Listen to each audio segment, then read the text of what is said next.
ओम नमो भगवते वासुदेवाय। ओम नमो भगवते वासुदेवाय। ओम नमो भगवते वासुदेवाय। हरे Krishna. Shrimad Bhagavatam 6th canto 12th chapter. ಇದು ಬಂದು ವೃತಾಸುರನ ಮರಣ ಯಾವ ಥರ ನಡೆಯುತ್ತೆ ನಾವು ಈ ಅಧ್ಯಾಯದಲ್ಲಿ ನೋಡಬೇಕು. ಆ್ಯಕ್ಚುಲಿ ನಾವು ಬಂದು ಲಾಸ್ಟ್ ಕ್ಲಾಸ್ ಏನು ನೋಡಿದ್ವಿ, ಅವರು 11th ಚಾಪ್ಟರಲ್ಲಿ ಒಂದು ಭಕ್ತರಾಗಿದ್ದು ಭಕ್ತ ಯಾವ ಥರ ಭಗವಂತ ಹತ್ರ ಬೇಡ್ಕೊಳ್ತಾನೋ ಆ ಥರ ಅವರು ಹೇಳಕ್ಕೂ ಶುರು ಮಾಡ್ತಾರೆ. ಓ ಭಗವಂತ, ನಾವು ಬಂದು ನಿಮ್ಗೂ ನಿತ್ಯ ಸೇವಕನಾಗಿರ್ಬೇಕು. ಮತ್ತೆ ಭೌತಿಕ ಲೋಕದಲ್ಲಿ ನಾವು ಹುಟ್ಟಕ್ಕೆ ಇಷ್ಟ ಇಲ್ಲ. ಸೊ ಯಾವಾಗ ನಾವು ಭಕ್ತರ ಜೊತೆ ಇರಬೇಕು. ನಮ್ಮ ಮನಸ್ಸು ಯಾವಾಗ ನಿಮ್ಮ ಗುಣನೇ ನೆನೆಸ್ಕೊಂಡಿರ್ಬೇಕು. ಭಗವಂತ ಯಾವಾಗ ನಮ್ಮ ಮನಸ್ಸು ಮಾತು ಕೆಲಸ ನಾವು ಏನು ಮಾಡ್ತೀವೋ ಎಲ್ಲ ಭಗವಂತನ್ನೇ ನೆನೆಸ್ಕೊಳ್ತಾ ಇರಬೇಕು. ಆ ಥರ ಭಗವಂತ ಹತ್ರ ವೃತ್ರಾಸುರನು ಪ್ರಾರ್ಥನೆ ಮಾಡ್ಕೊಳ್ತಾನೆ. ಅಂದ್ರೆ ಭಗವಂತ ಎಲ್ಲ ಐಶ್ವರ್ಯಗಳು, ಸಕಲ ಐಶ್ವರ್ಯಗಳು ಪೂರ್ಣವಾಗಿರೋರು ಯಾರು? ಭಗವಂತನೇ, ಆ ದೇವೋತ್ತಮ ಪರಮ ಪುರುಷ. ಓ ಭಗವಂತ, ನಾವು ಬಂದು ಧ್ರುವಲೋಕಕ್ಕೂ ಇಲ್ಲ ಸ್ವರ್ಗಲೋಕಕ್ಕೂ ಬ್ರಹ್ಮಲೋಕಕ್ಕೂ ಯಾಕೆ ಈ ಭೌತಿಕ ಲೋಕದಲ್ಲಿರೋ ಯಾವ ಲೋಕಕ್ಕೆ ನಾವು ಪ್ರತಿನಿಧಿಯಾಗಿ ಇರಕ್ಕೆ ಇಷ್ಟ ಇಲ್ಲ, ಅಧಿಪತಿಯಾಗಿ ಇರಕ್ಕೆ ಇಷ್ಟ ಇಲ್ಲ. ನಾವು ನಿತ್ಯವಾಗ ನಿಮ್ಗೂ ಸೇವೆ ಮಾಡಕ್ಕೆ ಇಚ್ಛಾ ಪಡ್ತೀನಿ ಹೇಳ್ತಾರೆ. ಸೊ ಈ ತರ ಒಂದು ಭಕ್ತರು ಬಿಟ್ಟಿದರೆ ಮತ್ತೆ ಯಾರು ಈ ತರ ಮಾತಾಡಕ್ಕ ಆಗಲ್ಲ. ಓ ಕಮಲ ಕಣ್ಣ, ಕಮಲದ ಹೂ ತರ ಇರೋ ಕಣ್ಣುಗಳು, ಅದಕ್ಕೆ ಭಗವಂತ ಕಮಲ ಕಣ್ಣ. ಆಕ್ಚುಲಿ ಚಿಕ್ಕ ಪಕ್ಷಿ ಯಾವ ತರ ತಾಯಿನ ಎದುರು ನೋಡಿ ಇರುತ್ತೋ ಅದೇ ತರ ಕರುಗಳು ಯಾವ ತರ ಹಸು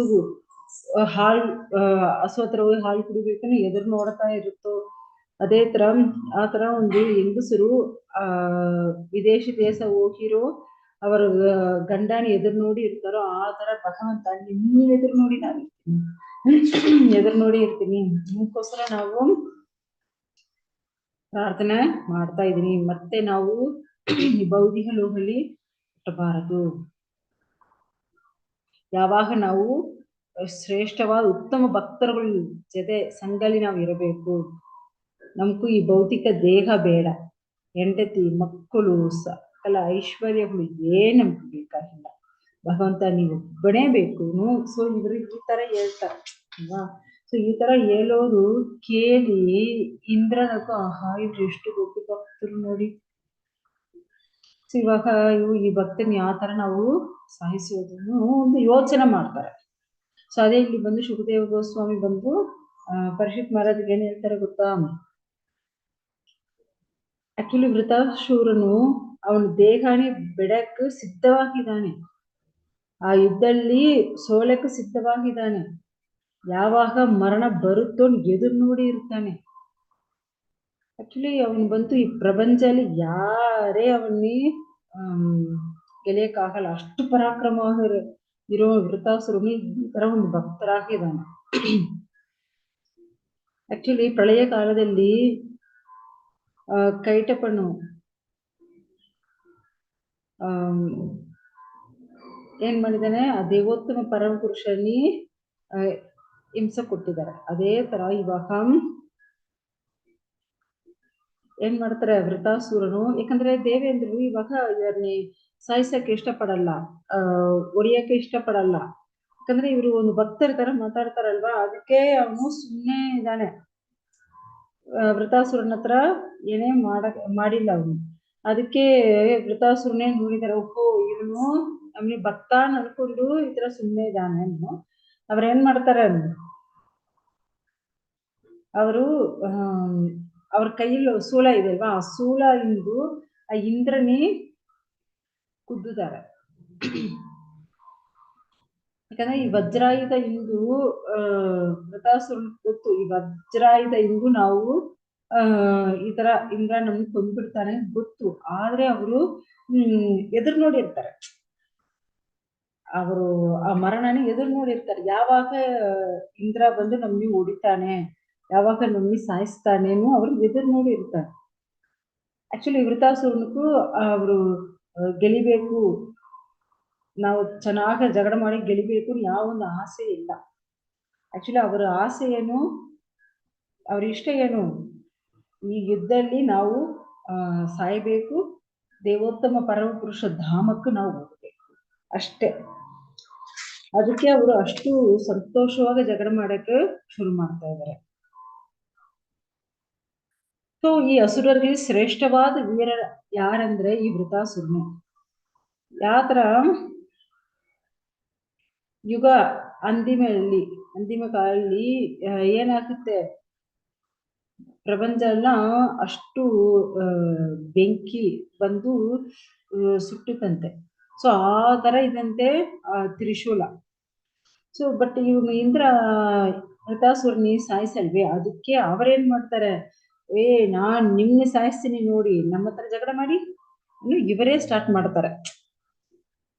ಸೊ ಅಷ್ಟು ಕೋಪ ಇಂದು ಕತ್ತೋದು, ಜಗಳ ಮಾಡೋದು ಅದೆಲ್ಲ ಮಾಡಿ ಇಂದ್ರನಿ ಸಾಯಿಸಕ್ಕೆ ಆ ತ್ರಿಶೂಲ ಎತ್ಕೊಂಡು ಹೋಗ್ತಾರೆ. ಇವಾಗ ನೀವು ಫೋಟೋ ನೋಡೋದು ಅದೇ, ಈ ತರ ತ್ರಿಶೂಲ ಎತ್ಕೊಂಡು ಇಂದ್ರನಿ ಸಾಯಿಸಕ್ಕೂ ಅಷ್ಟು ಬೇಗ ಇಂದು ಕತ್ಕೊಂಡು ಅವರು ಹೋಗ್ತಾರೆ.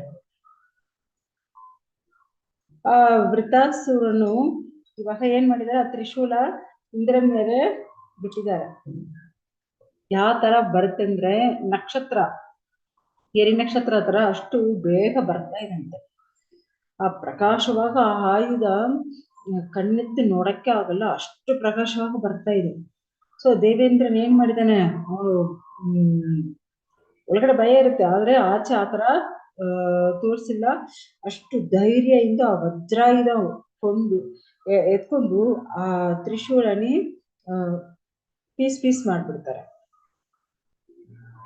ಯಾತರ ನಾಗರಾಜನ ವಾಸುಗಿ ದಪ್ಪವಾಗ ಇರ್ತಾರೋ ಅದೇ ತರ ಈ ವೃತಾಸುರನು ಅಷ್ಟು ದಪ್ಪವಾಗ ಇರ್ತಾರೆ. ಸೊ ಅದಕ್ಕೆ ಇವ್ರೇನ್ ಮಾಡ್ತಾರೆ, ಇವಾಗ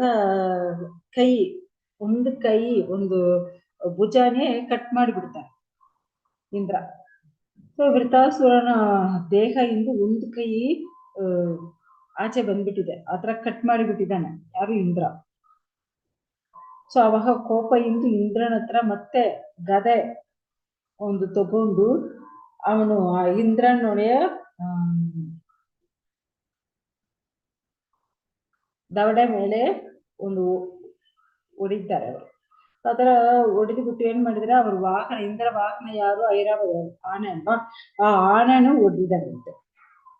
ಸೊ ಆತರ ಹೊಡಿಯುವಾಗ ಏನಾಗುತ್ತೆ, ಅವ್ರ ಕೈಯಲ್ಲಿರೋ ವಜ್ರಾಯುಧ ಕೆಳಗೆ ಬೀಳುತ್ತೆ. ಸೊ ಯಾಕಂದ್ರೆ ಈ ತರ ಹೊಡಿಯುವಾಗ ಏನಾಗುತ್ತೆ ನೋಡಿ,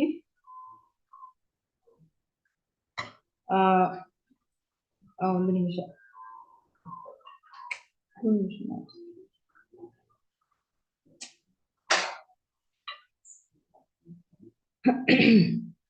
ಸೊ ಏನಾಗುತ್ತೆ, ಅವರ ಕೈಯಿಂದ ಅವರು, ಯಾಕಂದ್ರೆ ಅವರು ಮಿಸ್ಬ್ಯಾಲೆನ್ಸ್ ಹಾಕಿ ಬಿಡ್ತಾರೆ. ಸೊ ಆತರ ಬೀಳುವಾಗ ಏನಾಗುತ್ತೆ, ಆ ಕೈಲಿರೋ ವಜ್ರಾಯುಧ ಕೆಳಗೆ ಬಿಡುತ್ತೆ. ಸೊ ಅಲ್ಲಿ ಎಲ್ಲರೂ ನೋಡ್ತಾ ಇದಾರಲ್ವಾ, ಆ ದೇವರುಗಳು, ಅಸುರರುಗಳು, ಸಾರಣರುಗಳು, ಸಿದ್ಧರುಗಳು. ಸೊ ಎಲ್ಲರೂ ನೋಡ್ತಾರೆ, ಈ ವೃತಾಸುರ ಎಷ್ಟು ಪರಾಕ್ರಮವಾಗಿ ಜಗಳ ಮಾಡ್ತಾನೆ. ಬಟ್ ಇವಾಗ ಏನಾಗಿದೆ, ಇಂದ್ರ ಕೆಳಗೆ ಬಿಟ್ಬಿಟ್ಟಿದ್ದಾನೆ, ಆ ವಜ್ರಾಯುಧ ಕೆಳಗೆ ಬಿಟ್ಬಿಟ್ಟಿದೆ. ಇವನು ಆತರ ಗೋಳಡಿತಾರೆ. ಸೊ ಅವಾಗ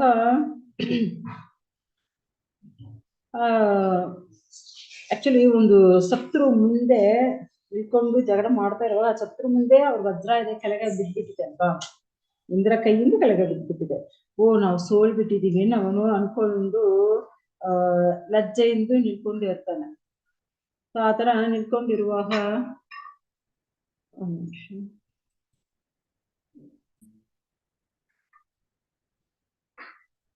ಸೊ ಅವರು ಇಂದ್ರ ಏನ್ ಮಾಡ್ತಾನೆ, ಲಜ್ಜೆಯಿಂದ ನಿಲ್ಕೊಂಡಿರ್ತಾನೆ. ನಾವು ಈ ತರ ಕೆಳಗೆ ಆಯುಧ ಕೈಯಿಂದ ಕೆಳಗೆ ಬಿದ್ಬಿಟ್ಟಿದೇನೋ ಆ ತರ ನಿಲ್ಕೊಂಡಿರ್ತಾರೆ. ಮತ್ತೆ ಆ ವಜ್ರಾಯುಧ ಕೆಳಗೆಂದು ಎತ್ತಕ್ಕ ಅವ್ರಿಗೂ ಇಷ್ಟವೇ ಇಲ್ಲ. ಏನ್ ಮಾಡೋದು ನೋಡ್ತಾ ಇದ್ದಾರೆ. ಅವಹ ವೃತಾಸುರನು, ನೀವು ನಿಮ್ ವಜ್ರಾಯುಧ ಕೆಳಗೆ ಬಿದ್ಬಿಟ್ಟಿದೆ ಅಲ್ವಾ, ಎತ್ಕೊಳ್ಳಿ. ನಿಮ್ ಕೈಯಿಂದ ಕೆಳಗೆ ಬಿದ್ಬಿಟ್ಟಿದೆ, ಸೊ ನೀವು ಅದು ಎತ್ತಿ ನಿಮ್ ಎದಿರಿ ನಿಮ್ ಶತ್ರುವಾಗಿರೋ ನಮ್ಗೆ ಕೊಂದ್ಬಿಡಿ. ಸೊ ನಿಮ್ ವಿಧಿ ನೆನೆಸ್ಕೊಂಡು ಈ ತರ ಎಲ್ಲ ಇವಾಗ ಕಷ್ಟ ಪಡಬೇಡ, ನಾವ್ ಏನ್ ಹೇಳ್ತೀನೋ ಅದು ದಯವಿಟ್ಟು ನೀವು ಮಾಡಿ. ಮತ್ತೆ ವೃತಾಸುರನು ಇಂದ್ರನಿ ನೋಡಿ ಏನ್ ಹೇಳ್ತಾನೆ ಗೊತ್ತಾ, ಆಕ್ಚುಲಿ ಭಗವಂತ ಅವರೇ ಅನುಭವಿಸೋರು, ಎಲ್ಲಾನು ಅನುಭವಿಸೋರು ಯಾರು? ಆ ದೇವೋತ್ತಮ ಪರಮ ಪುರುಷರು. ಅವರನ್ನು ಬಿಟ್ಟಿದರೆ ಮತ್ತೆ ಯಾರು ಇಲ್ಲ. ಯಾವಾಗ ಅವರೇ ಗೆಳೆಯೋರು. ಸೊ ಅವರು ಈ ಭೌತಿಕ ಈ ಪ್ರಪಂಚನಿ ಸೃಷ್ಟಿ ಸ್ಥಿತಿ ಲಯ, ಸೊ ಈ ತರ ಎಲ್ಲಾ ಕಾರಣಗಳಿಗೂ ಮೂಲ ಕಾರಣವಾಗಿರೋರೇ ಭಗವಂತ.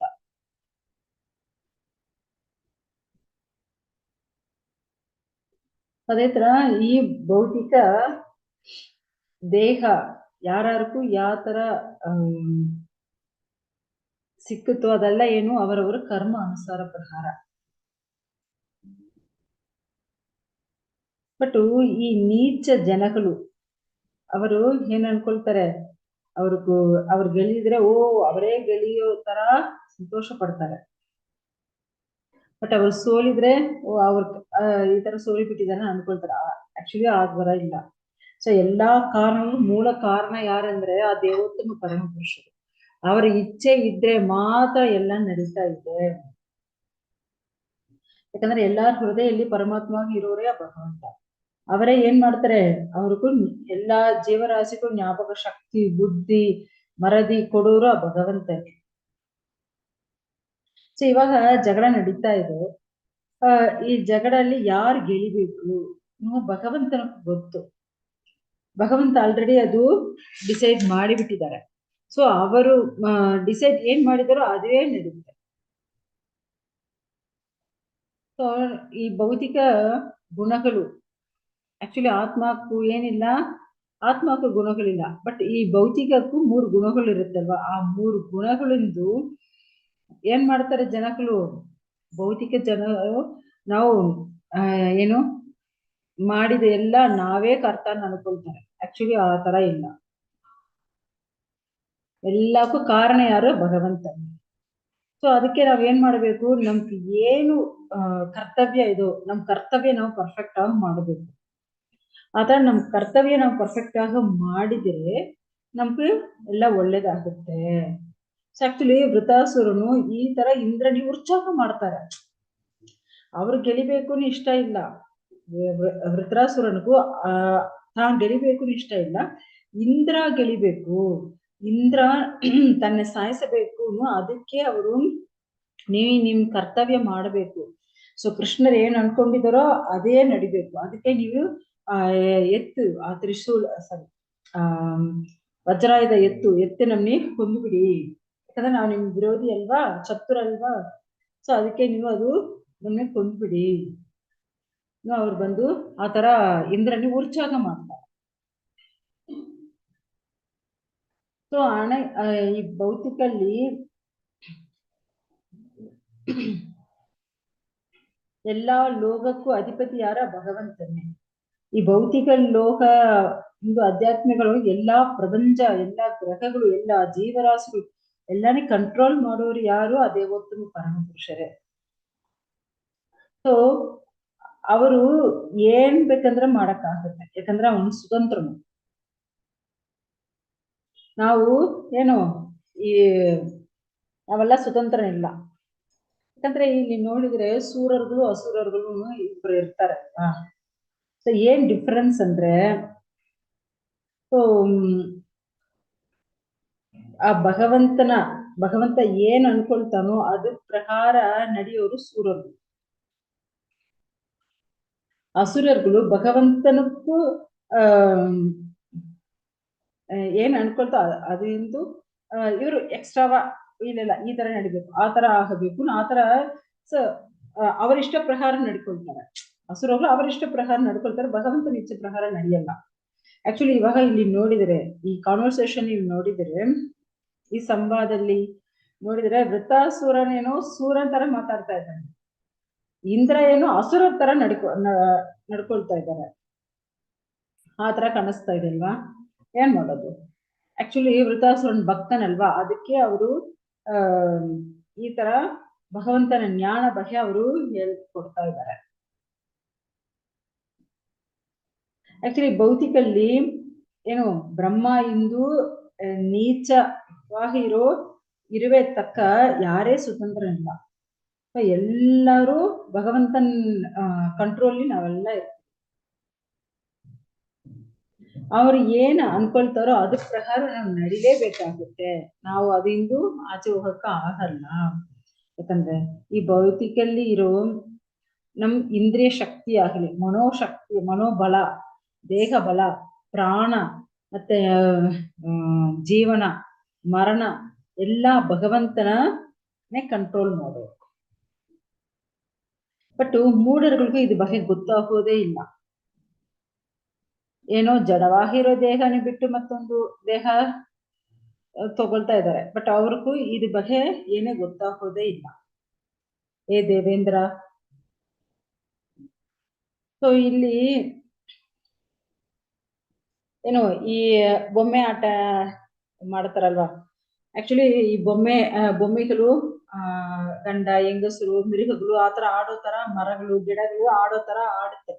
ಆಕ್ಚುಲಿ ಅದೆಲ್ಲ ಸ್ವತಂತ್ರ ಇಲ್ಲ. ಅದೆಲ್ಲ ಆಟಿಸೋರು ಯಾರು? ಮೇಲ್ಗಡೆ ಆ ದಾರ ಇಟ್ಕೊಂಡು ಆ ಬೊಮ್ಮೆ ಆಟ ಮಾಡ್ತಾರಲ್ವಾ, ಸೊ ಅವರೇ ಎಲ್ಲಾನು ಆಟಿಸ್ತಾರೆ.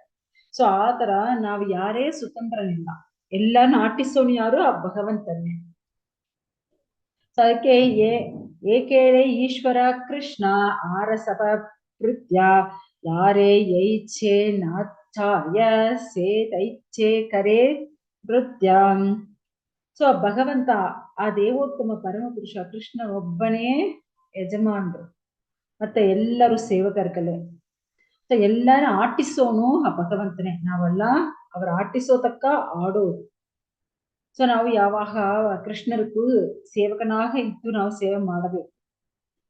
ನಮ್ಗೆಲ್ಲ ಸ್ವತಂತ್ರ ಇಲ್ಲ, ಭಗವಂತನ ಇಷ್ಟ ಪ್ರಕಾರ ನಾವೆಲ್ಲ ನಡ್ಕೋಬೇಕು. ನಾವೆಲ್ಲ ಅಜ್ಞಾನಲ್ಲಿ ಇರ್ತೀವಿ, ನಾವೆಲ್ಲ ಈ ಮಾಯೆ ಒಳಗಡೆ ಸಿಕ್ಕಾಕೊಂಡಿರ್ತೀವಿ. ಸೊ ನಾವು ನಮ್ನಿ ಸ್ವತಂತ್ರನ ಕೆಲವರು ಅನ್ಕೊಳ್ತಾರೆ, ಖಂಡಿತ ಇಲ್ಲ, ಎಲ್ಲ ಭಗವಂತನೇ ಆಟಿಸೋನು. ಅದಕ್ಕೆ ನಾವು ಈ ಬ್ರಹ್ಮ ಸಮಯದಲ್ಲಿ ಏನ್ ಹೇಳಿದ್ದಾರೆ? ಈಶ್ವರ ಪರಮ ಕೃಷ್ಣ ಸಚ್ಚಿದಾನಂದ ವಿಗ್ರಹ ಅನಾದಿರಾದಿರ್ ಗೋವಿಂದ ಸರ್ವ ಕಾರಣ ಕಾರಣ. ಓ ಗೋವಿಂದ ಕೃಷ್ಣ ಅವರೇ ಏನೋ ಎಲ್ಲಕ್ಕೂ ಯಜಮಾನರು, ಅವರೇ ನಿತ್ಯಮಾನರು, ಅವರೇ ಆನಂದಮಯ ಇರೋರು, ಅವರೇ ಆಧ್ಯಾತ್ಮಿಕವಾಗಿರುವರು. ಸೊ ಈ ಎಲ್ಲಕ್ಕೂ ಆದಿ ಮೂಲವಾಗಿ ಇರೋರು ಭಗವಂತ ಕೃಷ್ಣನೇ. ಅವರಿಗೂ ಒಂದು ಮೂಲ ಕಾರಣ ಏನಿಲ್ಲ, ಅವರೇ ಎಲ್ಲಾ ಕಾರಣಗಳಿಗೂ ಮೂಲ ಕಾರಣವಾಗ ಇರೋರು ಪರಮಾತ್ಮ. ಆಕ್ಚುಲಿ ನಾವು ಈ ಭೌತಿಕ ಲೋಕದಲ್ಲಿ ನೋಡಕ್ಕಾಗತ್ತೆ, ಕಾರಣೋದಕ ಸಾಯಿ ವಿಷ್ಣು, ಗರ್ಭೋದಕ ಸಾಯಿ ವಿಷ್ಣು, ಕ್ಷೀರೋದಕ ಸಾಯಿ ವಿಷ್ಣು, ಈ ತರ 3 ಪುರುಷ ಅವತಾರಗಳು. ಮತ್ತೆ ಈ ಭೌತಿಕ ಜಡಲೋಕ ಭೌತಿಕ ಶಕ್ತಿ, ದುರಹಂಕಾರ, ಪಂಚಭೂತಗಳು, ಭೌತಿಕ ಇಂದ್ರಿಯಗಳು, ಮನಸ್ಸು, ಬುದ್ಧಿ, ಕಾನ್ಶಿಯಸ್. ಸೊ ಈ ತರ ಎಲ್ಲ ಕಂಟ್ರೋಲ್ ಮಾಡೋರು ಯಾರು ಅಂದ್ರೆ ಆ ಭಗವಂತ, ಆ ದೇವೋತ್ತಮ ಪರಮ ಪುರುಷರೇ. ಅವರು ಏನು ಉತ್ತರವು ಕೊಡ್ತಾರೋ ಅದ್ರ ಪ್ರಕಾರ ಎಲ್ಲವೇ ನಡೀತೆ. ನಮ್ಮ ಇಷ್ಟ ಪ್ರಕಾರ ಏನ್ ನಡೆಯಲ್ಲ, ಎಲ್ಲ ಭಗವಂತನ ಇಷ್ಟ ಪ್ರಕಾರ ನಡೀತೆ. ಸರಿ, ಭಗವಂತ ಭಗವದ್ಗೀತೆಯಲ್ಲಿ ಹೇಳ್ತಾರಲ್ವಾ, ನಾವು ಬಂದು ಎಲ್ಲಾ ದೇವರುಗಳು ಎಲ್ಲರಿಗೂ ಮೂಲ ಕಾರಣ ನಾವೇ ಆದಿ ಮೂಲ ಅನ್ನು ಭಗವಂತ ಹೇಳಿದ್ದಾರೆ. ಬಟ್ ಈ ಅಜ್ಞಾನದಲ್ಲಿ ಇರ್ತಾರಲ್ವಾ, ಅವ್ರಿಗೆ ಅಷ್ಟು ಬುದ್ಧಿ ಇಲ್ಲ. ಸೊ ಅವರೆಲ್ಲ ಏನ್ ಅನ್ಕೊಳ್ತಾರೆ? ಭಗವಂತನ ಬಗ್ಗೆ ತಿಳ್ಕೊಳ್ಳೋದೇ ಸಾಧ್ಯ ಇಲ್ಲ. ಅವ್ರಿಗೂ ಯಾವೊಂದು ಆಧ್ಯಾತ್ಮಿಕ ಜ್ಞಾನ ಇಲ್ಲ, ಭಗವಂತ ಬಗ್ಗೆ ತಿಳ್ಕೊಳ್ಳೋ ಜ್ಞಾನ ಇಲ್ಲ. ಸೊ ಅದಕ್ಕೆ ಅವ್ರೇನ್ ಆಗ್ತಾರೆ? ಭಗವಂತ ಬಗ್ಗೆ ತಪ್ಪಾಗ ನೆನ್ಸ್ಕೊಳ್ತಾರೆ. ಸೊ ನಾವು ಈ ತರ ಹುಟ್ಟಿದೀವಿ. ಆಕ್ಚುಲಿ ಭಗವಂತ ನಮ್ ಕರ್ಮ ಅನುಸಾರ ಪ್ರಕಾರ ತಾಯಿ ತಂದೆಗೆ ನಾವು ಹುಟ್ಟಬೇಕು, ಕರ್ಮ ಇಂದು ಜೀವನ ನಾವು ತಗೋಬೇಕು, ಯಾವ ತರ ಪರಿಸ್ಥಿತಿ ನಮ್ಗೆ ಸಿಕ್ಕದೆ ಎಲ್ಲ ಭಗವಂತನ ಇಚ್ಛೆಯಿಂದ ನಡೀತಾ ಇದೆ. ಸೊ ಈ ದೇಹನೇ ಮತ್ತೊಂದು ದೇಹ ತಿನ್ನುತ್ತೆ, ಆ ದೇಹನ ಮತ್ತೊಂದ್ರು ನಾಶ ಮಾಡ್ತಾರೆ. ಸೊ ಈ ತರ ಏನು ಎಲ್ಲ ಭಗವಂತನ ಇಚ್ಛೆ ನಡೀತಾ ಇದೆ. ಯಾಕಂದ್ರೆ ಆ ಭಗವಂತನ್ನೇ ಎಲ್ಲ ಜೀವರಾಶಿಗಳು ಸೃಷ್ಟಿ ಮಾಡೋದು, ಎಲ್ಲ ಜೀವರಾಶಿಗಳು ರಕ್ಷಿಸೋರು ಅವನೇ, ಎಲ್ಲವೇ ಭಗವಂತನೇ. ಸೊ ಕರ್ಮ ಮೀಮಾಂಸಾ ತತ್ವ ಪ್ರಕಾರ ಏನು, ನಮ್ ಜೀವನ ಎಲ್ಲ ಕರ್ಮವೇ ಮೂಲ ಕಾರಣ. ಸೊ ಆ ಕರ್ಮ ಬಿಟ್ಟು ನಾವು ಸಪರೇಟ್ ಆಗ ಏನ್ ನಡ್ಕೊಳ್ಳಕ್ ಆಗಲ್ಲ.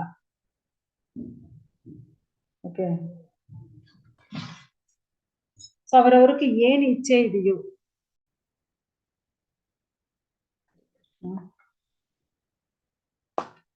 ಸೊ ನಾವು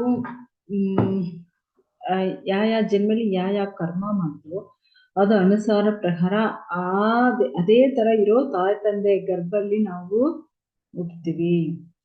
ಸೊ ನಾವು ಯಾವ ತರ ದೇಹ ತಗೋಬೇಕು, ಯಾವ ತರ ಜೀವನ ಜೀವಿಸಬೇಕು, ಸೊ ಎಲ್ಲ ಭಗವಂತನ ಅನುಗ್ರಹ ಹಿಂದೆ ನಡೆಯುತ್ತೆ, ನಮ್ಮ ಇಷ್ಟ ಪ್ರಕಾರ ಏನ್ ನಡೆಯಲ್ಲ. ಸೊ ನಾವು ಸಾಯುವಾಗ ನಮ್ಮ ಇಷ್ಟ ಪ್ರಕಾರ ಇಲ್ಲ. ಆಕ್ಚುಲಿ ನಮ್ಮ ಆಯುಷ್ ಆಗಲಿ, ಐಶ್ವರ್ಯ ಆಗಲಿ, ಹೋಗುಲ ಆಗಲಿ ಎಲ್ಲ ಏನು ತೀರ್ಮಾನ ಮಾಡೋರ ಭಗವಂತನೇ. ಅದೇ ತರ ನಾವು ಗೆಳೆಯುವಾಗ ಸಿಕ್ಕೋದು ಎಲ್ಲ ಭಗವಂತನ ಅನುಗ್ರಹ ಹಿಂದೆ ಸಿಕ್ಕಿದೆ, ನಾವು ನೆನೆಸ್ಕೋಬೇಕು. ಯಾವಾಗ ನಾವು ಅಹಂಕಾರ ಇಟ್ಕೋಬಾರ್ದು, ದುರಹಂಕಾರ ಇಟ್ಕೋಬಾರ್ದು. ಸೊ ದುರಹಂಕಾರ ಬಂದ್ರೆ ಅಷ್ಟೇ ನಾಶ. ಸೊ ಏನ್ ನಡೀತಾ ಇದೆ ಎಲ್ಲ ಭಗವಂತನ ಅನುಗ್ರಹ ಎಂದು ನಡೀತಾ ಇದೆ ಅನ್ನೋ ತಿಳ್ಕೋಬೇಕು. ಯಾಕಂದ್ರೆ ಎಲ್ಲ ದೇವೋತ್ತಮ ಪರಮ ಪುರುಷ ಇಚ್ಛಾ ಏನೋ ಅದು ಪ್ರಕಾರ ಇಲ್ಲಿ ನಡೀತಾ ಇದೆ. ಸೊ ಹೋಗುಲ ಆಗ್ಲಿ, ಅದೇ ತರ ಗೆಳೆಯೋದು ಮತ್ತೆ ಸೋಲೋದು, ಬಾಳೋದು, ಸಾವೋದು ಎಲ್ಲವೇ ನಾವೇನು ಸಮವಾಗಿ ನೋಡಬೇಕು. ಅದ ಲಾಭ ನಷ್ಟ, ಸುಖ ದುಃಖ, ಸೊ ಈ ತರ ಎಲ್ಲ ಎರಡುಗಳಿರುತ್ತಲ್ವ. ಸೊ ಇದೆಲ್ಲಾನೇ ನಾವ್ ಏನ್ ಮಾಡ್ಬೇಕು, ಸಮವಾಗಿ ನೋಡ್ಕೋಬೇಕಂತೆ. ಸೊ ಏನೇನ್ ನಡೀತೋ, ಏನೇನು ಕರ್ಮಗಳು ನಡೀತೋ ಅದು ಸುಖ ಆಗಲಿ ದುಃಖ ಆಗಲಿ ಎಲ್ಲ ನಾವು ಸಮವಾಗಿ ನೋಡಿ ಸಮವಾಗಿ ಇರ್ಬೇಕಂತೆ. ಆ ತರ ಇದ್ರೆ ಮಾತ್ರ ನಮ್ಗೆ ಒಳ್ಳೇದಾಗುತ್ತೆ. ಸೊ ಯಾಕಂದ್ರೆ ಈ ಭೌತಿಕ ಗುಣಗಳು ಸತ್ವ ಗುಣ, ರಜೋಗುಣ, ತಮೋ ಗುಣ, ಆಕ್ಚುಲಿ ಆತ್ಮಗಳಿಗೂ ಗುಣಗಳು ಇಲ್ಲ. ಬಟ್ ಈ ಭೌತಿಕಗಳು ಇರೋದ್ರಿಂದ ಭೌತಿಕ ಗುಣಗಳು ಈ ತರ ಕಷ್ಟಗಳು, ಆ ಗುಣಗಳಿಂದ ನಾವು ಕಷ್ಟಗಳು ಅನುಭವಿಸ್ತೀವಿ. ಯಾಕಂದ್ರೆ ಆತ್ಮಗಳು ಶುದ್ಧಾತ್ಮಗಳು ಎಲ್ಲವೇ. ಸೊ ಈ ಶುದ್ಧಾತ್ಮಗಳು ಈ ಗುಣಗಳು ಒಳಗಡೆ ಸಿಕ್ಕಾಕೊಂಡು ಅದು ಕಷ್ಟಗಳು ಅನುಭವಿಸುತ್ತೆ. ಅವನಿಗೂ ಏನ್ ಇಚ್ಛೆ, ಅವನಿಗೂ ಏನ್ ಆಸೆ ಇದೆಯೋ ಅದು ಭಗವಂತ ಏನ್ ಮಾಡ್ತಾರೆ, ಪೂರ್ವಹಿಸ್ತಾರೆ. ಇವಾಗ ಅವನು ಕೆಲವರು ಅನ್ಕೊಳ್ತಾರೆ ನಾವು ಈ ತರ ಏನು ಒಬ್ಬೊಬ್ರಿಗೆ ಒಂದೊಂದು ಆಸೆ ಇರುತ್ತೆ, ಆ ಆಸೆ ಎಲ್ಲ ಏನು ಭಗವಂತ ಓಕೆ ಸ್ಯಾಂಕ್ಷನ್ ಮಾಡ್ತಾರೆ, ತಥಾಸ್ತು ಹೇಳ್ಬಿಡ್ತಾರೆ. ಸೊ ಅವಾಗ ಕೆಲವ್ರಿಗೂ ಜಾಸ್ತಿ ನಿದ್ರೆ ಮಾಡ್ತಾರೆ ಅಂದ್ರೆ ಅವ್ರಿಗೆ ನೆಕ್ಸ್ಟ್ ಜನ್ಮಲ್ಲಿ ಏನು ಕರೆಯಾಗೋಗ್ಬಿಡ್ತಾರೆ. ಓಕೆ ಚೆನ್ನಾಗಿ ನೀವು ನಿದ್ರೆ ಮಾಡ್ಕೊ, ಈ ಜನ್ಮಲ್ಲಿ ಅವರು ಯಾವಾಗ ತಿಂತಾ ಇದ್ದಾರೆ, ಓಕೆ ನೆಕ್ಸ್ಟ್ ಜನ್ಮಲ್ಲಿ ನೀವು ಆಣೆಯಾಗಿ ಹುಟ್ಟಿ ಚೆನ್ನಾಗಿ ತಿಂತಾ ಇರಿ. ಸೊ ಈ ಜನ್ಮಲ್ಲಿ ಅವ್ರಿಗೂ ಜಾಸ್ತಿ ಐಶ್ವರ್ಯಗಳು, ಏನು ಸ್ಯಾರೀಸು, ಆಭರಣಗಳು ಇದ್ರ ಮೇಲ್ಗಡೆ ಜಾಸ್ತಿ ಆಸೆ. ಓಕೆ ನೀವು ಬಂದು ಕಾಕ್ರೋಚ್ ಆಗೋ. ಸೊ ಯಾರಿಗೆ ಏನೇ ಆಸೆ ಇದೆಯೋ ಅದೆಲ್ಲ ಭಗವಂತ ಏನ್ ಮಾಡ್ತಾರೆ, ಪೂರೈಸ್ತಾರೆ. ಅವರ ಯಾರೆಲ್ಲ ಮುಕ್ತಿ ಕೇಳ್ತಾರೆ, ಇವಾಗ ನೋಡಿ ಇಂದ್ರ ಏನ್ ಕೇಳಿದ್ದಾನೆ, ಅವನಿಗೆ ಇಂದ್ರಲ್ಲಿ ಹೋಗ್ಬೇಕು, ಓಕೆ ಅದು ಭಗವಂತ ಸ್ಯಾಂಕ್ಷನ್ ಮಾಡ್ಬಿಡ್ತಾರೆ. ಅದೇ ವೃತಾಸುರನು ಅವ್ರು ಏನ್ ಅನ್ಕೊಳ್ತಾರೆ, ಅವ್ರಿಗೂ ಮುಕ್ತಿ ಬೇಕು, ಭಗವಂತ ಹತ್ರ ಹೋಗಿ ನಿತ್ಯ ಕೈಂಕರ್ಯ ಮಾಡ್ತಾ ಇರ್ಬೇಕು, ನಿತ್ಯ ಸೇವೆ ಮಾಡ್ತಾ ಇರ್ಬೇಕು, ಸತ್ಸಂಗಲ್ಲಿ ಇರಬೇಕು. ಭಕ್ತರ ಜೊತೆ ಇದ್ದು ಏನು ದಾಸಾನುದಾಸನಾಗಿ ಇದ್ದು ಭಗವಂತನಿಗೆ ಸೇವೆ ಮಾಡಬೇಕು. ಅವರಿಚ್ಛೆಯನ್ನು ಭಗವಂತ ತಥಾಸ್ತು ಪೂರೈಸ್ತಾರೆ. ಸೊ ಇವಾಗ ಅದೇ ನೋಡಿ, ಜಗಳ ಆದ್ಮೇಲೆ ಇಂದ್ರ ಎಲ್ಲಿ ಹೋಗ್ತಾನೆ? ಸ್ವರ್ಗ ಹೋಗಿ ಸ್ವರ್ಗ ರಾಜ್ಯವಾಗಿರ್ತಾನೆ, ರಾಜ ಆಗೇ ಇರ್ತಾನೆ. ಅದೇ ವೃತಾಸುರರು ಅವರು ಗೋಲೋಕ ಹೋಗಿ ನಿತ್ಯ ಭಗವಂತನ ಕೈಂಕರ್ಯ ಮಾಡ್ಕೊಂಡು ಅಲ್ಲಿ ಭಗವಂತ ಲೋಕದಲ್ಲಿ ಅವರು ಇರ್ತಾರೆ. ಸೊ ಇವಾಗ ಅದೇ ವೃತಾಸುರನು ಇದೆಲ್ಲ ಹೇಳಿ ಕೊಡ್ತಾ ಇದಾರೆ. ಹೇಳಿ ಕೊಟ್ಬಿಟ್ಟು, ಏ ಶತ್ರು, ಇವಾಗ ನಮ್ಮನ್ನ ನೋಡಿ, ನಾವು ಆಲ್ರೆಡಿ ಸೋಲಿಬಿಟ್ಟಿದೀವಿ. ಯಾಕಂದ್ರೆ ನಿಮ್ಮ ಆಯುಧ ಎಂದು ನಮ್ಮ ಆಯುಧನಿ ಧೂಳ್ ಹಾಕಿಬಿಟ್ಟಿದ್ಯಾ, ಮತ್ತೆ ನಮ್ ಒಂದು ಭುಜಾನಿ ಕಟ್ ಮಾಡಿಬಿಟ್ಟಿದ್ಯಾ. ಮತ್ತೆ ಯಾಕೆ ನೀವು ಇವಾಗ ಯೋಚನೆ ಮಾಡ್ತಾ ಇದ್ದೀರಾ? ಸ್ವಲ್ಪ ಏನೋ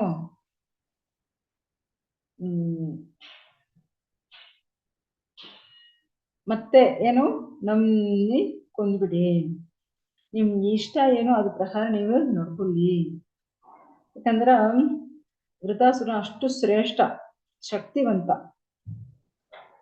ಇಂದ್ರನಿ ಈ ತರ ಅವರು ಏನೋ ಹೇಳ್ಕೊಡ್ತಾ ಇದ್ದಾರೆ, ದಯವಿಟ್ಟು ನಮ್ಗೆ ಕೊಂದ್ಬಿಡಿನೇ ಅವರು ಹೇಳ್ತಾ ಇದ್ದಾರೆ. ಯಾಕಂದ್ರೆ ನಮ್ಗೆ ಕೊಂದಿದ್ರೆ ನಾವು ಭಗವಂತ ಲೋಕ ಹೋಗ್ತೀವಿ, ನಿಮ್ ಇಂದ್ರ ಲೋಕ ಸಿಕ್ಕುತ್ತೆ, ಮತ್ತೆ ಯಾಕೆ ಯೋಚನೆ ಮಾಡ್ತಾ ಇದೀಯಾ? ಅದಕ್ಕೆ ಅವರು ಆತರ ಹೇಳಿ ಅವ್ರನ್ನ ಉತ್ಸಾಹ ಮಾಡ್ತಾ ಇದ್ದಾರೆ. ಸೊ ಅದೇ ಇವಾಗ ವಜ್ರಾಯುಧ ಕೆಳಗೆ ಬಿದ್ದಿಲ್ಲ, ಅದಕ್ಕೆ ಅವ್ರು ಹೇಳ್ತಾರೆ ಇವಾಗ ಆಕ್ಚುಲಿ ಇದೆಲ್ಲ ಏನು ಒಂದು ಜೂಜಾಟ ತರ. ನಮ್ ಪ್ರಾಣವೇ ಏನು ಇಲ್ಲಿ ಪಂದಯ ವಸ್ತುವಾಗಿ ಇರುತ್ತೆ. ಇಲ್ಲಿರೋ ಬಾಣಗಳು ದಾಯಕಟ್ಟೆ ತರ ಇರುತ್ತೆ. ಜೂಜಾಡೋದು ದಾಯಕಟ್ಟೆ ಬೇಕಲ್ವಾ? ಇಲ್ಲಿರೋ ವಾಹನಗಳು, ಮೃಗಗಳು ಏನು ಆಟ ಆಡೋ ಪಲಗೆ ಬೋರ್ಡ್ ತರ ಇರುತ್ತೆ. ನಮ್ ಗೆಳೆಯೋದಾಗಲಿ ಸೋಲೋದಾಗಲಿ ಯಾರು ಅದ್ರ ಬಗ್ಗೆ ಅಂಡರ್ಸ್ಟ್ಯಾಂಡ್ ಮಾಡ್ಕೊಳ್ಳೋದಕ್ಕಾಗಲ್ಲ.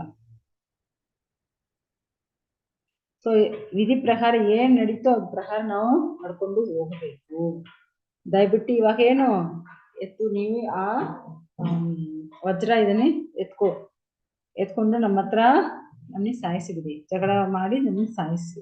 ಅದಕ್ಕೆ ಅವರು ಇಷ್ಟು ಪ್ರಯತ್ನ ಮಾಡ್ತಾ ಇದ್ದಾರೆ, ಇಷ್ಟು ಹೇಳ್ತಾ ಇದ್ದಾರೆ.